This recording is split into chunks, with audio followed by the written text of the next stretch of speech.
Another one give it. Yes, people used to say that. What about you?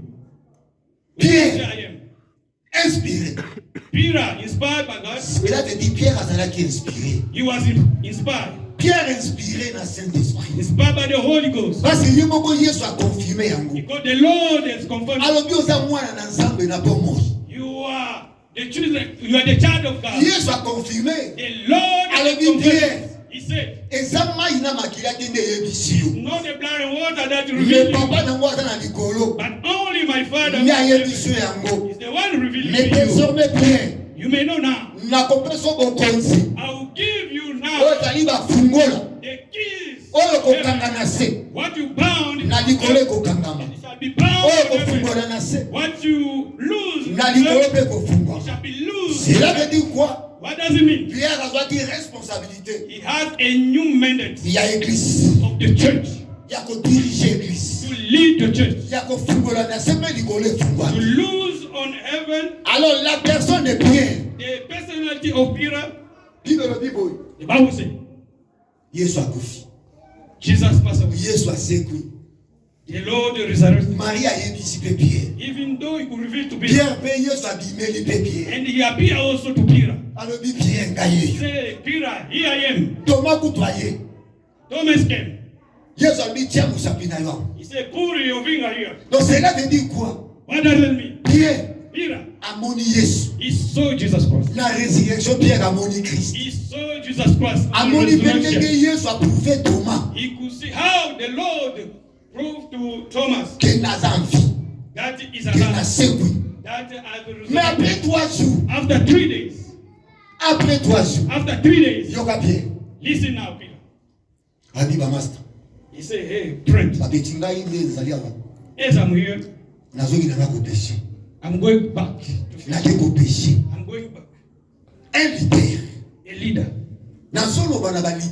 I'm speaking to the leader. I'm speaking now to the servant. No one call you a servant. Amen. Amen. You know how it's sweet, the name. If they call you brother Timothy, it's like they will reduce you to something. It's like they throw me down. If we can call a pastor brother,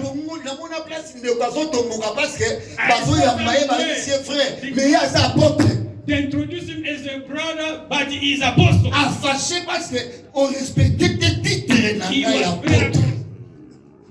because they do not respect. It means we have to respect him by calling apostle.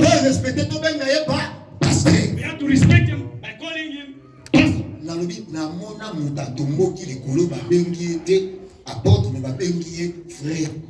I could see somebody who was very close because they call him. It me beloved. We've got a mission. We have a responsibility. It's not only the name that we are carrying is the name of work. We have to work. We have to work. They call you pastor. Be a pastor.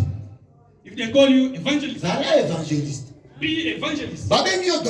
They call you a doctor. Be the one who's teaching the word of God. Because there's difference. When I was speaking about the eagles and the small birds.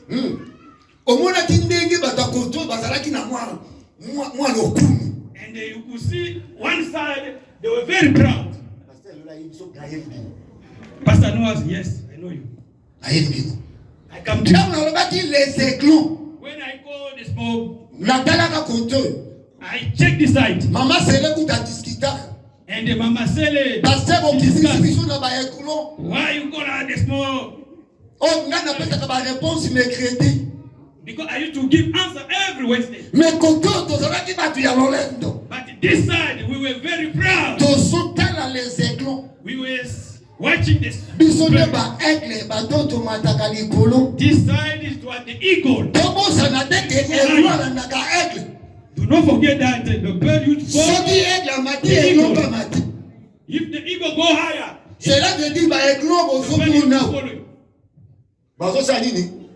as you can see this one, they are watching you. They are watching you. How you are working for God.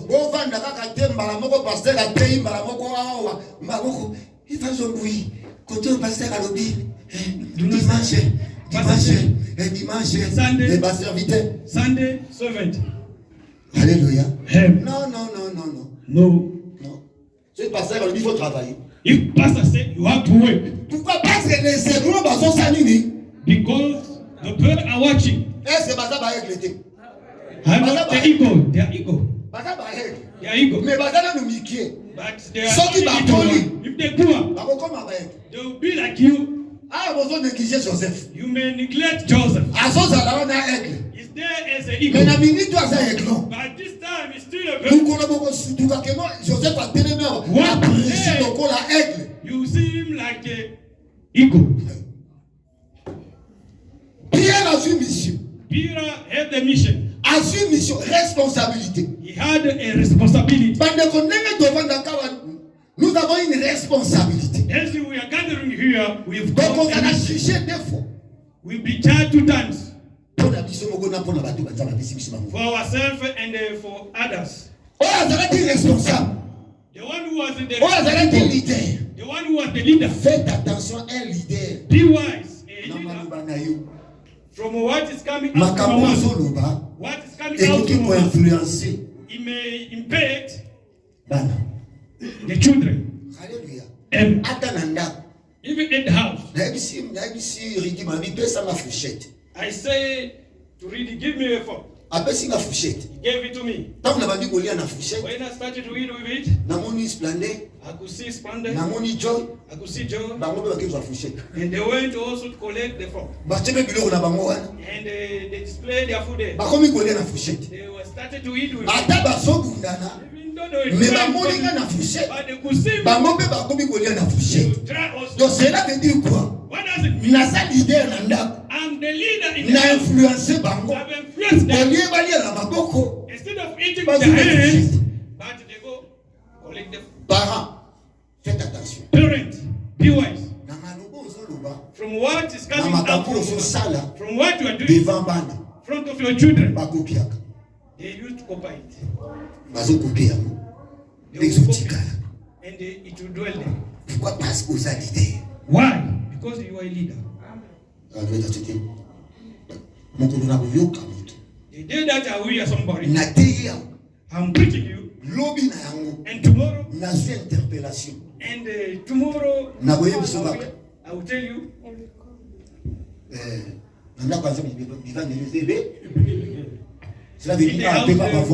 But there's too many places. I'll transfer you. I will give you the prophète Pachu. Oh, Prophet Pachu. And myself. And I'll transfer you. I'll try you, but you are so stubborn. Okay, try to prophesy over him. Hallelujah. Amen. Let that discourage it. Let discourage that. He may not arrive to my place. Yes. He may stop only on our side. You can hear they call, oh, they say like this. The believer used to say, yes, they will gossip. They will gossip. Hallelujah. Amen. Peter said to the people, but I influenced sur 11 disciples. He has influenced 11 others. Parce que mon quoi kufa qui déjà. Because one passed away. But il y a 11. There remain 11. Mais sur 11. In 11. Pierre a influencé 7 disciples. Peter influenced 7. Cela veut dire 4. It means that it will remain 4. Alors il n'a qu'à péché. He said, I'm going. Azaraki na mission. He had a mission. To feed the sheep of God. You've got a mission.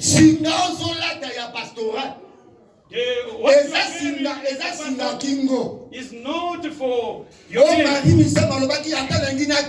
even though I want to run away,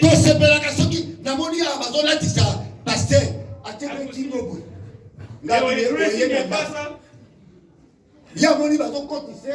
They think they want to put him on the name. The white one. You think that is to be proud. Is a responsibility. You are working in the house of Noah. There's lion, there's goats, and you are happy to wear it. No? Pierre a influencé. Peter influence. We are going together with you. They follow Peter. They arrive to the lake. Without Jesus Christ, you won't catch anything. Without Jesus Christ, you won't catch anything. There is two worlds.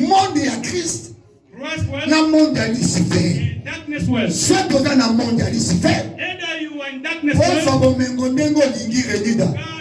all the riches that you want, or you are in Christ world, the one who gives little but with assurance. Amen.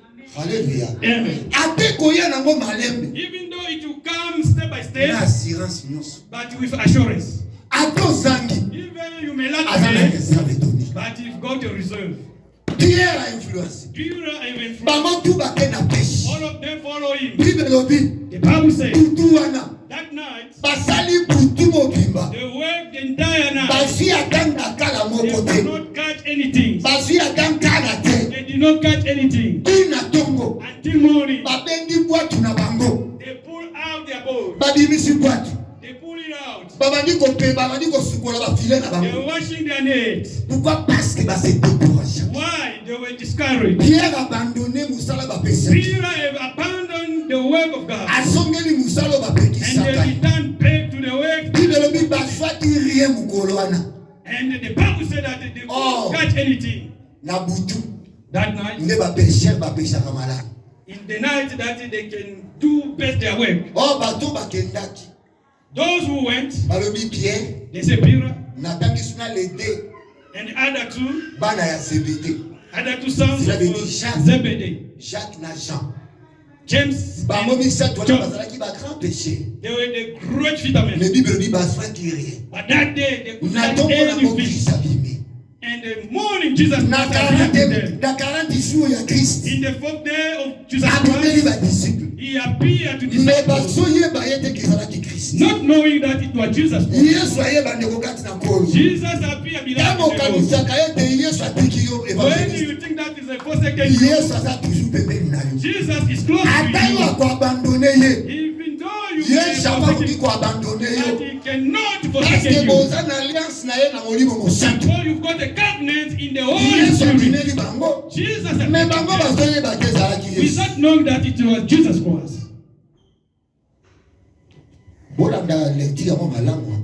Follow the scripture very well. When Jesus Christ appeared, he asked them the question, children, you do not get anything to eat? They say no. We did not catch anything. Beloved the Lord, the one who can provide you in a good way, only Jesus Christ. The one can show you only Jesus Christ. The one serving God, the Lord can never even though the Lord will open the way. Even though you say that the Lord will open the way for you. The time you are weak, that the time the Lord will rescue. If you started it very well, the Lord told them. Why? Because they pulled out their boat. You do not catch anything to eat. We did not get anything. The time you are working without Jesus Christ, you won't catch anything. Hallelujah. Amen.